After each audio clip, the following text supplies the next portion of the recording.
ಒಂದು ಕಾಲದಲ್ಲಿ ಜಗತ್ತೇ ಬೆರಗಾಗುವಂತೆ ವೈಭವದಿಂದ ಮೆರೆದ ಸಾಮ್ರಾಜ್ಯ ಇದು. ಇಲ್ಲಿನ ರಸ್ತೆಗಳಲ್ಲಿ ವಜ್ರ ವೈಡೂರ್ಯಗಳನ್ನ ಅಕ್ಕಿ ಬೇಳೆಯಂತೆ ಅಳೆದು ಮಾರ್ತಾ ಇದ್ರಂತೆ.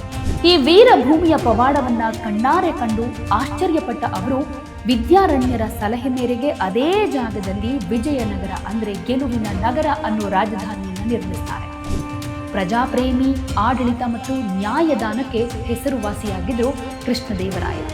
ಪೋರ್ಚುಗೀಸ್ ಪ್ರವಾಸಿ ಡೊಮಿಂಗೋ ಪಯಾಸ್ ಪ್ರಕಾರ ಅಂದು ರೋಮ್ ನಗರದಷ್ಟೇ ಹಂಪಿ ವೈಭವಯುತವಾಗಿತ್ತು. ನಮಸ್ಕಾರ ಎಲ್ರಿಗೂ, ನೀವು ನೋಡ್ತಾ ಇರೋದು ಒನ್ ಇಂಡಿಯಾ ಕನ್ನಡ. ನಾನು ಪ್ರತಿಮಾ. ವೀಕ್ಷಕರೇ, ಇವತ್ತು ನಾವು ಇತಿಹಾಸದ ಪುಟಗಳಲ್ಲಿ ಸುವರ್ಣಾಕ್ಷರಗಳಲ್ಲಿ ಬರೆದಿರುವಂತಹ ದಕ್ಷಿಣ ಭಾರತದ ಹೆಮ್ಮೆಯ ಸಾಮ್ರಾಜ್ಯವೊಂದರ ಕಥೆಯನ್ನ ಹೇಳ್ತಾ ಇದ್ದೀವಿ. ಅದೇ ವಿಜಯನಗರ ಸಾಮ್ರಾಜ್ಯ. ಒಂದು ಕಾಲದಲ್ಲಿ ಜಗತ್ತೇ ಬೆರಗಾಗುವಂತೆ ವೈಭವದಿಂದ ಮೆರೆದ ಸಾಮ್ರಾಜ್ಯ ಇದು. ಇಲ್ಲಿನ ರಸ್ತೆಗಳಲ್ಲಿ ವಜ್ರ ವೈಡೂರ್ಯಗಳನ್ನ ಅಕ್ಕಿ ಬೇಳೆಯಂತೆ ಅಳೆದು ಮಾರ್ತಾ ಇದ್ರಂತೆ. ಆದರೆ ಅಷ್ಟೊಂದು ಭವ್ಯವಾಗಿ ಬೆಳೆದ ಈ ಸಾಮ್ರಾಜ್ಯ ಹುಟ್ಟಿದ್ದಾದ್ರೂ ಹೇಗೆ? ಇದರ ವೈಭವದ ದಿನಗಳು ಯಾವ ರೀತಿ ಇದ್ವು? ಹಾಗೆ ಇಡೀ ಜಗತ್ತೇ ಕಣ್ಣೀರು ಹಾಕುವಂತೆ ಈ ಸಾಮ್ರಾಜ್ಯ ನಾಶವಾಗಿದ್ದಾದ್ರೂ ಹೇಗೆ? ಬನ್ನಿ ಹಾಗಾದ್ರೆ ವಿಜಯನಗರ ಸಾಮ್ರಾಜ್ಯದ ಸಂಪೂರ್ಣ ಇತಿಹಾಸವನ್ನ ನಾವು ನಿಮಗೆ ತಿಳಿಸ್ತಾ ಇದ್ದೀವಿ. ದಕ್ಷಿಣ ಭಾರತದ ಇತಿಹಾಸದಲ್ಲೇ ಅತ್ಯಂತ ವೈಭವಯುತ ಹಾಗೆ ಶಕ್ತಿಶಾಲಿ ಹಿಂದೂ ಸಾಮ್ರಾಜ್ಯವಾಗಿ ಮೆರೆದ ಹೆಮ್ಮೆಯ ಇತಿಹಾಸ ಇದು. ದಕ್ಷಿಣ ಭಾರತದ ಸಂಸ್ಕೃತಿ, ಧರ್ಮ, ಕಲೆ ಮತ್ತು ಸಾಹಿತ್ಯವನ್ನ ವಿದೇಶಿ ಆಕ್ರಮಣಕಾರರಿಂದ ರಕ್ಷಿಸೋದಕ್ಕೆ ಉದಯಿಸಿದ ಈ ಸಾಮ್ರಾಜ್ಯ ಜಗತ್ತೇ ಬೆರಗಾಗುವಂತಹ ಶ್ರೀಮಂತಿಕೆಯನ್ನ ಹೊಂದಿತ್ತು. ಕಥೆ ಶುರುವಾಗೋದು ಕ್ರಿಸ್ತಶಕ 14ನೇ ಶತಮಾನದ ಆರಂಭದಲ್ಲಿ. ಆಗ ದಕ್ಷಿಣ ಭಾರತದ ಮೇಲೆ ಉತ್ತರದಿಂದ ದೆಹಲಿ ಸುಲ್ತಾನರ ಆಕ್ರಮಣಗಳು ನಿರಂತರವಾಗಿ ನಡೀತಾ ಇದ್ವು. ದಕ್ಷಿಣದ ರಾಜಮನೆತನಗಳು ಧೂಳಿಪಟವಾಗ್ತಾ ಇದ್ವು. ಇಂತಹ ಕತ್ತಲೆ ಕಾಲದಲ್ಲಿ ಧರ್ಮ ಮತ್ತು ಸಂಸ್ಕೃತಿಯನ್ನು ರಕ್ಷಣೆ ಮಾಡುವುದಕ್ಕೆ ಇಬ್ಬರು ವೀರ ಸಹೋದರರು ಮುಂದೆ ಬರ್ತಾರೆ. ಅವರೇ ಹರಿಹರ ಅಂದರೆ ಹಕ್ಕ ಮತ್ತು ಬುಕ್ಕರಾಯ ಅಂದರೆ ಬುಕ್ಕ. ಹಕ್ಕ ಬುಕ್ಕರು. ಇವರ ಹಿಂದೆ ಒಂದು ಮಹಾನ್ ಶಕ್ತಿ ಇತ್ತು. ಅದೇ ಜಗದ್ಗುರು ಶ್ರೀ ವಿದ್ಯಾರಣ್ಯ ಸ್ವಾಮಿಗಳು. ಇವರ ಮಾರ್ಗದರ್ಶನದಲ್ಲಿ ಕ್ರಿಸ್ತಶಕ 1336ರಲ್ಲಿ ತುಂಗಭದ್ರಾ ನದಿಯ ದಡದಲ್ಲಿ ವಿಜಯನಗರ ಸಾಮ್ರಾಜ್ಯದ ಉದಯವಾಯಿತು. ಇಲ್ಲೊಂದು ಇಂಟ್ರೆಸ್ಟಿಂಗ್ ಕಥೆ ಬರುತ್ತೆ. ಅದೇನಂದ್ರೆ, ಹಕ್ಕ ಮತ್ತು ಬುಕ್ಕರು ಒಂದ್ಸಲ ಬೇಟೆಯಾಡೋದಕ್ಕೆ ಹೋದಾಗ ಒಂದು ಸಾಮಾನ್ಯ ಮೊಲ ಬೇಟೆ ನಾಯಿಗಳನ್ನ ಎದುರಿಸಿ ಓಡಿಸ್ತಂತೆ. ಈ ವೀರ ಭೂಮಿಯ ಪವಾಡವನ್ನ ಕಣ್ಣಾರೆ ಕಂಡು ಆಶ್ಚರ್ಯಪಟ್ಟ ಅವರು ವಿದ್ಯಾರಣ್ಯರ ಸಲಹೆ ಮೇರೆಗೆ ಅದೇ ಜಾಗದಲ್ಲಿ ವಿಜಯನಗರ ಅಂದ್ರೆ ಗೆಲುವಿನ ನಗರ ಅನ್ನೋ ರಾಜಧಾನಿಯನ್ನ ನಿರ್ಮಿಸ್ತಾರೆ.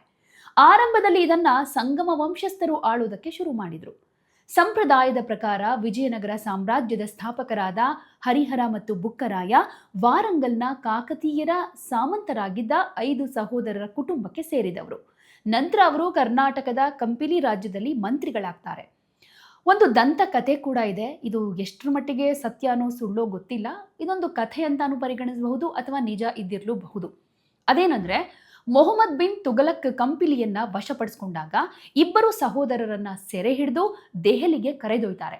ಹಾಗೆ ಬಲವಂತವಾಗಿ ಇಸ್ಲಾಂಗೆ ಮತಾಂತರ ಮಾಡ್ತಾರೆ. ಇಷ್ಟಾದ್ರೂ ಮೊಹಮ್ಮದ್ ಬಿನ್ ತುಗಲಕ್ನ ದೌರ್ಜನ್ಯದಿಂದ ಕಂಪಿಯ ಜನ ದಂಗೆ ಹೇಳ್ತಾರೆ. ಈ ಹಂತದಲ್ಲಿ ದಂಗೆಯನ್ನ ಎದುರಿಸೋದಕ್ಕೆ ಹರಿಹರ ಮತ್ತು ಬುಕ್ಕರನ್ನ ನೇಮಿಸಲಾಗುತ್ತೆ. ಆದರೆ ತಮ್ಮ ಜನರ ದುಸ್ಥಿತಿಯನ್ನ ನೋಡಿ ಇಬ್ಬರು ಸಹೋದರರು ತಮ್ಮ ತಾಯ್ನಾಡನ್ನ ಟರ್ಕಿಶ್ ಬಂಧನದಿಂದ ಮುಕ್ತಗೊಳಿಸೋ ಬಯಕೆಯಿಂದ ತಮ್ಮ ಗುರು ವಿದ್ಯಾರಣ್ಯರ ಸೂಚನೆ ಮೇರೆಗೆ ಮತ್ತೆ ಹಿಂದೂ ಧರ್ಮಕ್ಕೆ ಮತಾಂತರವಾಗ್ತಾರೆ. ಕ್ರಿಸ್ತಶಕ 1336ರಲ್ಲಿ ವಿಜಯನಗರ ಅಥವಾ ವಿದ್ಯಾನಗರ ಅನ್ನೋ ಸ್ವತಂತ್ರ ರಾಜ್ಯವನ್ನ ಸ್ಥಾಪನೆ ಮಾಡ್ತಾರೆ. ಈ ಇಬ್ಬರೂ ಸಹೋದರರು ತಮ್ಮ ಸಾಮ್ರಾಜ್ಯವನ್ನ ದಕ್ಷಿಣದ ರಾಮೇಶ್ವರಂ ತನಕ ವಿಸ್ತರಿಸ್ತಾರೆ. ಇನ್ನು ಉತ್ತುಂಗ ಸ್ಥಿತಿಯ ಬಗ್ಗೆ ಮಾತಾಡಲೇಬೇಕು. ವಿಜಯನಗರ ಸಾಮ್ರಾಜ್ಯ ಅಂದರೆ ವೈಭವ, ಹಾಗೆ ಯಾವ ರೀತಿಯಾಗಿ ಇತ್ತು ಆಗಿನ ಪರಿಸ್ಥಿತಿ ಅಂತ ಮಾತಾಡೋದಾದ್ರೆ ಅದು ಕೃಷ್ಣದೇವರಾಯನ ಯುಗ ಅಂತ ಹೇಳ್ಬಹುದು. ವಿಜಯನಗರ ಸಾಮ್ರಾಜ್ಯವನ್ನ 4 ಪ್ರಮುಖ ವಂಶಗಳು ಆಳುತ್ತವೆ. ಅದರಲ್ಲಿ ಸಂಗಮ, ಸಾಳುವ, ತುಳುವ ಮತ್ತು ಅರವೀಡು. ಆದರೆ ಈ ಸಾಮ್ರಾಜ್ಯ ಜಗತ್ತಿನ ಉತ್ತುಂಗಕ್ಕೇರಿದ್ದು ತುಳುವ ವಂಶದ ಮಹಾನ್ ನಾಯಕ, ಮಹಾಕವಿ, ಚತುರ ರಾಜ ಶ್ರೀ ಕೃಷ್ಣದೇವರಾಯನ ಆಡಳಿತದಲ್ಲಿ. ಶ್ರೀಕೃಷ್ಣದೇವರಾಯ ಅಧಿಕಾರಕ್ಕೆ ಬಂದಾಗ ತುಂಬಾನೇ ಸವಾಲುಗಳಿದ್ವು. ಆದರೆ ತನ್ನ ಅಪ್ರತಿಮ ಯುದ್ಧ ಕೌಶಲ್ಯದಿಂದ ಗಜಪತಿಗಳನ್ನ, ಬಿಜಾಪುರದ ಸುಲ್ತಾನರನ್ನ ಸೋಲಿಸಿ ಸಾಮ್ರಾಜ್ಯವನ್ನ ವಿಸ್ತರಣೆ ಮಾಡ್ತಾರೆ. ಪ್ರಜಾಪ್ರೇಮಿ, ಆಡಳಿತ ಮತ್ತು ನ್ಯಾಯದಾನಕ್ಕೆ ಹೆಸರುವಾಸಿಯಾಗಿದ್ರು ಕೃಷ್ಣದೇವರಾಯರು. ಶ್ರೀಕೃಷ್ಣದೇವರಾಯರು ತಮ್ಮ ಆಮುಕ್ತ ಮೌಲ್ಯದ ಅನ್ನೋ ಗ್ರಂಥದಲ್ಲಿ ರಾಜನಾದವನು ಪ್ರಜೆಗಳನ್ನ ಸ್ವಂತ ಮಕ್ಕಳಂತೆ ನೋಡ್ಕೊಳ್ಬೇಕು ಅಂತ ಬರೆದಿದ್ರು. ಆತ ಅದನ್ನ ಕೇವಲ ಪುಸ್ತಕಕ್ಕೆ ಮಾತ್ರ ಸೀಮಿತ ಮಾಡದೆ ಆಚರಣೆಗೂ ಕೂಡ ತಂದಿದ್ರು. ಇನ್ನು ಇಲ್ಲಿ ಜನತಾ ದರ್ಬಾರ್ ಅನ್ನೋದಿತ್ತು. ಅಂದ್ರೆ ರಾಜನೇ ಸ್ವತಃ ಪ್ರಜೆಗಳ ಕುಂದು ಕೊರತೆಯನ್ನ ಆಲಿಸ್ತಾ ಇದ್ದಿದ್ದಂತಹ ಪರಿಸ್ಥಿತಿ. ಭ್ರಷ್ಟ ಅಧಿಕಾರಿಗಳಿಗೆ ಕಠಿಣ ಶಿಕ್ಷೆಯನ್ನ ವಿಧಿಸಲಾಗ್ತಾ ಇತ್ತು. ತೆರಿಗೆ ವಿನಾಯಿತಿ ಕೂಡ ಇತ್ತು. ಈ ಯುದ್ಧ ಅಥವಾ ಬರಗಾಲದ ಸಮಯದಲ್ಲಿ ಪ್ರಜೆಗಳ ಮೇಲಿನ ತೆರಿಗೆಯನ್ನ ಮನ್ನಾ ಮಾಡಲಾಗ್ತಾ ಇತ್ತು. ಮದುವೆ ಸಂದರ್ಭದಲ್ಲಿ ಮದುವೆಗಳ ಮೇಲಿದ್ದ ಕಲ್ಯಾಣ ಕಾಣಿಕೆ ಅಂದ್ರೆ ಮದುವೆ ತೆರಿಗೆಯನ್ನ ಸಂಪೂರ್ಣವಾಗಿ ರದ್ದು ಮಾಡಿ ಜನರ ಪ್ರೀತಿಯನ್ನ ಗಳಿಸಿದ್ರು. ಇನ್ನು ಕೃಷಿ ಹಾಗೆ ನೀರಾವರಿ ಕ್ರಾಂತಿ ಕೂಡ ಇತ್ತು. ಯಾವ ಥರ ಅಂದ್ರೆ ಒಂದು ಸಾಮ್ರಾಜ್ಯ ಸಮೃದ್ಧವಾಗಿರಬೇಕು ಅಂದ್ರೆ ಕೃಷಿ ಅನ್ನೋದು ಬಹಳ ಮುಖ್ಯ ಅನ್ನೋದನ್ನ ಶ್ರೀಕೃಷ್ಣ ದೇವರಾಯರು ಅರಿತಿದ್ರು. ಇನ್ನು ತುಂಗಭದ್ರಾ ನದಿಗೆ ಅಣೆಕಟ್ಟುಗಳನ್ನ ಹಾಗೆ ಭಾರಿ ವಿಜಯನಗರ ಕಾಲುವೆಗಳನ್ನ ನಿರ್ಮಿಸಿ ಒಣಭೂಮಿಗೆ ನೀರು ಉಣಿಸೋ ಯೋಜನೆಗಳನ್ನ ಜಾರಿಗೆ ತಂದಿದ್ರು. ಪೋರ್ಚುಗೀಸ್ ಇಂಜಿನಿಯರ್ಗಳ ಸಹಾಯದೊಂದಿಗೆ ರಾಜಧಾನಿಯ ಸುತ್ತಮುತ್ತ ಬೃಹತ್ ನೀರಿನ ಹೊಂಡಗಳು ಮತ್ತು ಕೆರೆಗಳನ್ನ, ಉದಾಹರಣೆಗೆ ಕಮಲಾಪುರ ಕೆರೆಯನ್ನ ನಿರ್ಮಿಸಿ ಕುಡಿಯೋ ನೀರು ಹಾಗೆ ಕೃಷಿಗೆ ಯಾವುದೇ ತೊಂದರೆ ಆಗದ ರೀತಿಯಲ್ಲಿ ಯೋಜನೆಯನ್ನ ರೂಪಿಸಿದ್ರು. ಇನ್ನು ಜಾಗತಿಕ ವ್ಯಾಪಾರ ಮತ್ತು ಅಪಾರ ಸಂಪತ್ತು ಆ ಕಾಲದಲ್ಲಿ ಹೇರಳವಾಗಿತ್ತು. ಅಂದ್ರೆ ಶ್ರೀಕೃಷ್ಣ ದೇವರಾಯರ ಕಾಲದಲ್ಲಿ ವಿಜಯನಗರದ ಆರ್ಥಿಕತೆ ಜಗತ್ತಿನ ಉತ್ತುಂಗದಲ್ಲಿತ್ತು. ಪೋರ್ಚುಗೀಸ್ ಪ್ರವಾಸಿ ಡೊಮಿಂಗೋ ಪಯಾಸ್ ಪ್ರಕಾರ ಅಂದು ರೋಮ್ ನಗರದಷ್ಟೇ ಹಂಪಿ ವೈಭವಯುತವಾಗಿತ್ತು. ಹಂಪಿಯ ಮಾರುಕಟ್ಟೆಗಳಲ್ಲಿ ಮುತ್ತು, ರತ್ನ, ವಜ್ರಗಳನ್ನ ಬೀದಿ ಬದಿಯಲ್ಲಿ ಅಳತೆ ಪಾತ್ರದಲ್ಲಿ ಅಳೆದು ಮಾರಲಾಗ್ತಾ ಇತ್ತಂತೆ. ಜಗತ್ತಿನ ಪ್ರಸಿದ್ಧ ಕೊಹಿನೂರ್ ವಜ್ರ ಕೂಡ ವಿಜಯನಗರದ ವಜ್ರದ ಗಣಿಯಿಂದಲೇ ಬಂದಿದ್ದು ಅನ್ನೋದು ಇತಿಹಾಸದ ಪುಟಗಳಲ್ಲಿದೆ. ಇನ್ನು ವಿದೇಶಿ ಸಂಬಂಧ ಕೂಡ ತುಂಬಾ ಚೆನ್ನಾಗಿತ್ತು. ಪೋರ್ಚುಗೀಸರ ಜೊತೆ ಉತ್ತಮ ವ್ಯಾಪಾರ ಒಪ್ಪಂದವನ್ನ ಮಾಡಿಕೊಂಡು ಅತ್ಯುತ್ತಮ ತಳಿಯ ಅರೇಬಿಯನ್ ಕುದುರೆಗಳನ್ನ, ಯುದ್ಧಕ್ಕೆ ಬೇಕಾದ ಮದ್ದುಗುಂಡುಗಳನ್ನ ಆಮದು ಮಾಡಿಕೊಳ್ಳಲಾಗ್ತಾ ಇತ್ತು. ಇದಕ್ಕೆ ಪ್ರತಿಯಾಗಿ ಸಾಂಬಾರ ಪದಾರ್ಥಗಳು, ರೇಷ್ಮೆಯನ್ನ ರಫ್ತು ಮಾಡಲಾಗ್ತಾ ಇತ್ತು. ಇನ್ನು ಕಲೆ ಸಾಹಿತ್ಯ ಅಂತ ಬಂದಾಗ ಇದೆಲ್ಲದಕ್ಕೂ ಹೆಚ್ಚು ಗಮನ ಕೊಡ್ತಾ ಇದ್ರು, ಪ್ರೋತ್ಸಾಹ ನೀಡ್ತಾ ಇದ್ರು ಶ್ರೀಕೃಷ್ಣ ದೇವರಾಯರು. ಸ್ವತಃ ಶ್ರೀಕೃಷ್ಣ ದೇವರಾಯರು ಮಹಾನ್ ವಿದ್ವಾಂಸರಾಗಿದ್ರು. ಸಾಹಿತ್ಯ ಸಮರಾಂಗಣ ಸಾರ್ವಭೌಮ ಅನ್ನೋ ಬಿರುದು ಕೂಡ ಇವರಿಗಿತ್ತು. ಇವರ ಕಾಲದಲ್ಲಿ ಕಲೆ ಮತ್ತು ಸಾಹಿತ್ಯಕ್ಕೆ ಅಭೂತಪೂರ್ವ ಪ್ರೋತ್ಸಾಹ ಸಿಕ್ತು. ಅಷ್ಟ ದಿಗ್ಗಜರು ಇವರ ಆಸ್ಥಾನದಲ್ಲಿದ್ರು. ಅಂದ್ರೆ 8 ಜನ ಪ್ರಸಿದ್ಧ ಕವಿಗಳು, ಅಲ್ಲಸಾನಿ ಪೆದ್ದಣ್ಣ, ತೆನಾಲಿ ರಾಮಕೃಷ್ಣ ಹೀಗೆ ಮುಂತಾದವರು ಆಶ್ರಯ ಪಡ್ಕೊಂಡಿದ್ರು. ಸಾಹಿತ್ಯವನ್ನ ಶ್ರೀಮಂತಗೊಳಿಸೋ ಕೆಲಸವನ್ನ ಶ್ರೀಕೃಷ್ಣ ದೇವರಾಯರು ಮಾಡಿದ್ರು. ಇನ್ನು ಇವರ ಕಾಲದಲ್ಲಿ ಭವ್ಯ ದೇವಸ್ಥಾನಗಳು ಕೂಡ ಕಟ್ಟಲ್ಪಟ್ಟಿವೆ. ಹಂಪಿಯ ವಿಶ್ವ ಪ್ರಸಿದ್ಧ ವಿಠಲಸ್ವಾಮಿ ದೇವಸ್ಥಾನ, ಅಂದ್ರೆ ಕಲ್ಲಿನ ರಥ ಇದೆಯಲ್ಲ ಆ ಜಾಗ, ಹಾಗೆ ಕೃಷ್ಣ ದೇವಸ್ಥಾನ ಮತ್ತು ವಿರೂಪಾಕ್ಷ ದೇವಸ್ಥಾನದ ಭವ್ಯವಾದ ಶ್ರೀಕೃಷ್ಣ ದೇವರಾಯನ ಗೋಪುರವನ್ನ ಇವರೇ ನಿರ್ಮಿಸಿದ್ದು. ಇನ್ನು ಅಪ್ರತಿಮ ಮಿಲಿಟರಿ ಶಕ್ತಿ ಹಾಗೆ ಧಾರ್ಮಿಕ ಸಹಿಷ್ಣುತೆ ಅಪಾರವಾಗಿತ್ತು. ಶ್ರೀಕೃಷ್ಣ ದೇವರಾಯರು ತನ್ನ ಜೀವಿತಾವಧಿಯಲ್ಲಿ ನಡೆದ ಯಾವುದೇ ಯುದ್ಧದಲ್ಲೂ ಕೂಡ ಸೋಲು ಕಾಣಲಿಲ್ಲ.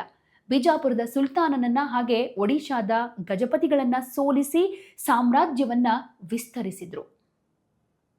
ಆದರೆ ಕೇವಲ ವೀರ ಮಾತ್ರ ಆಗಿರಲಿಲ್ಲ, ಪರಮ ಧಾರ್ಮಿಕ ಸಹಿಷ್ಣು ಕೂಡ ಆಗಿದ್ರು. ತನ್ನ ಸೈನ್ಯದಲ್ಲಿ ಮುಸ್ಲಿಂ ಯೋಧರಿಗೂ ಉನ್ನತ ಸ್ಥಾನ ಕೊಟ್ಟಿದ್ರು. ಕ್ರಿಶ್ಚಿಯನ್ ವ್ಯಾಪಾರಿಗಳನ್ನ ಗೌರವದಿಂದ ನಡೆಸ್ಕೊಳ್ತಾ ಇದ್ರು. ಶ್ರೀಕೃಷ್ಣ ದೇವರಾಯರ ಆಡಳಿತದಲ್ಲಿ ಪ್ರಜೆಗಳಿಗೆ ರಕ್ಷಣೆ ಇತ್ತು, ವ್ಯಾಪಾರಿಗಳಿಗೆ ಪ್ರೋತ್ಸಾಹ ಸಿಗ್ತಾ ಇತ್ತು, ಕವಿಗಳಿಗೆ ಗೌರವ ಇರ್ತಾ ಇತ್ತು, ಹಾಗೆ ವೈರಿಗಳ ಪಾಲಿಗೆ ಸಿಂಹ ಸ್ವಪ್ನವಾಗಿದ್ರು.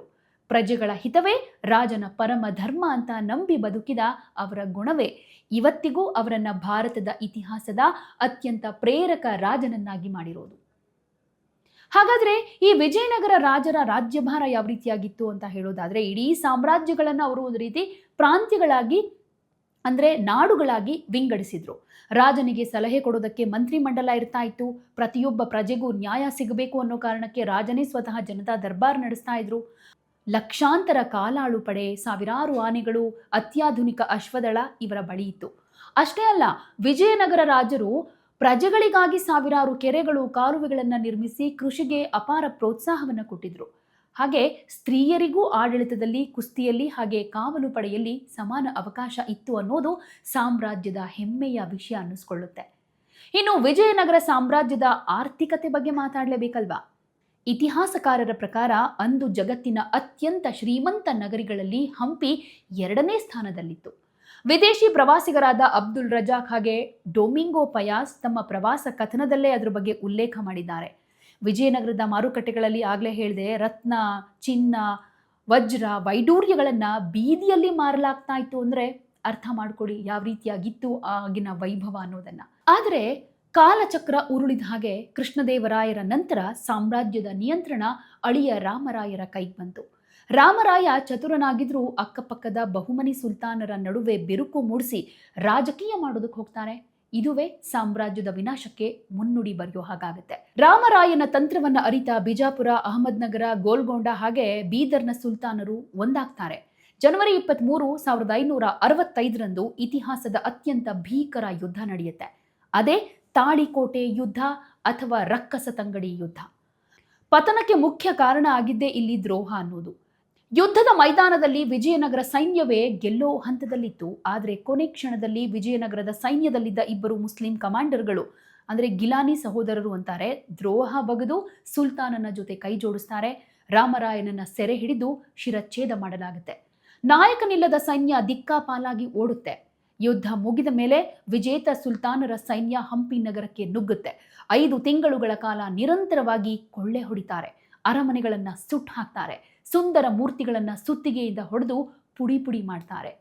ಒಂದು ಭವ್ಯ ಸಾಮ್ರಾಜ್ಯ ಕೇವಲ ಕಲ್ಲುಗಳ ರಾಶಿಯಾಗಿ ಉಳ್ಕೊಳ್ಳುತ್ತೆ ಅಂದ್ರೆ ಹೇಗಾಗಬೇಡ. ಸಾಮ್ರಾಜ್ಯ ನಾಶ ಆದರೂ ಕೂಡ ಅವರು ಬಿಟ್ಟು ಹೋದ ಕಲೆ ಹಾಗೆ ವಾಸ್ತುಶಿಲ್ಪ ಇಂದಿಗೂ ಅಮರವಾಗಿದೆ. ಇಂದು ಹಂಪಿ ಯುನೆಸ್ಕೋ ಜಾಗತಿಕ ಪರಂಪರೆಯ ತಾಣವಾಗಿದೆ. ಇಲ್ಲಿನ ವಿಠ್ಠಲ ದೇವಸ್ಥಾನದ ಕಲ್ಲಿನ ರಥ ಭಾರತೀಯ ಪ್ರವಾಸೋದ್ಯಮದ ಸಂಕೇತವಾಗಿದೆ. ಇದೇ ದೇವಸ್ಥಾನದಲ್ಲಿರೋ ಸಪ್ತ ಸ್ವರಗಳನ್ನು ಹೊರಡಿಸೋ ಸಂಗೀತದ ಕಂಬಗಳು ಇಂದಿಗೂ ವಿಜ್ಞಾನಿಗಳಿಗೆ ಒಂದು ರಹಸ್ಯವೇ ಸರಿ. ಇನ್ನು 160 ಅಡಿ ಎತ್ತರದ ವಿರೂಪಾಕ್ಷ ದೇವಸ್ಥಾನದ ಗೋಪುರ, ಕಮಲ್ ಮಹಲ್, ಆನೆ ಲಾಯಗಳು ವಿಜಯನಗರದ ವೈಭವವನ್ನ ಇಂದಿಗೂ ಪ್ರವಾಸಿಗರಿಗೆ ಸಾರಿ ಸಾರಿ ಹೇಳ್ತಾ ಇವೆ. ಪ್ರತಿ ವರ್ಷ ಲಕ್ಷಾಂತರ ದೇಶದ ವಿದೇಶದ ಪ್ರವಾಸಿಗರು ಈ ಮೂಕ ಕಲ್ಲುಗಳ ಕಥೆಯನ್ನ ಕೇಳೋದಕ್ಕೆ ಇಲ್ಲಿಗೆ ಬರ್ತಾರೆ. ವೀಕ್ಷಕರೇ, ವಿಜಯನಗರ ಸಾಮ್ರಾಜ್ಯ ಕೇವಲ ಒಂದು ಇತಿಹಾಸ ಮಾತ್ರ ಅಲ್ಲ, ಅದು ನಮ್ಮ ಭಾರತೀಯರ ಸ್ವಾಭಿಮಾನ, ಕಲೆ ಮತ್ತು ಸಾಂಸ್ಕೃತಿಕ ಪುನರುತ್ಥಾನದ ಸಂಕೇತ. ದ್ರೋಹದಿಂದಾಗಿ ಸಾಮ್ರಾಜ್ಯ ಪತನವಾಗಿರಬಹುದು, ಆದರೆ ಅವರು ಬಿಟ್ಟು ಹೋದ ಪರಂಪರೆ ಎಂದಿಗೂ ಅಳಿಯೋದಿಲ್ಲ ಅಲ್ವಾ? ನಿಮಗೆ ಹಂಪಿಯ ಈ ಇತಿಹಾಸದ ಬಗ್ಗೆ ಏನನ್ಸುತ್ತೆ? ನೀವು ಯಾವತ್ತಾದರೂ ಹಂಪಿಗೆ ಭೇಟಿ ಕೊಟ್ಟಿದ್ದೀರಾ? ನಿಮ್ಮ ಅನಿಸಿಕೆ, ಅಭಿಪ್ರಾಯ ಏನೇ ಇದ್ರೂ ಕಮೆಂಟ್ ಮೂಲಕ ತಿಳಿಸಿ. ನಮಸ್ಕಾರ. ಯಾವುದೇ ಸುದ್ದಿಯ ಅಪ್ಡೇಟ್ ಅನ್ನ ಮಿಸ್ ಮಾಡ್ಕೊಳ್ಬಾರ್ದು ಅಂದ್ರೆ ಈಗಲೇ ಒನ್ ಇಂಡಿಯಾವನ್ನ ಸಬ್ಸ್ಕ್ರೈಬ್ ಮಾಡಿ. ನಿಮಗೆ ಬೇಕಾದ ಭಾಷೆಯಲ್ಲಿ ಎಲ್ಲಾ ಸುದ್ದಿ ತಿಳಿಬೇಕು ಅಂದ್ರೆ ಒನ್ ಇಂಡಿಯಾ ಆಪ್ ಅನ್ನ ಡೌನ್ಲೋಡ್ ಮಾಡ್ಕೊಳ್ಳಿ.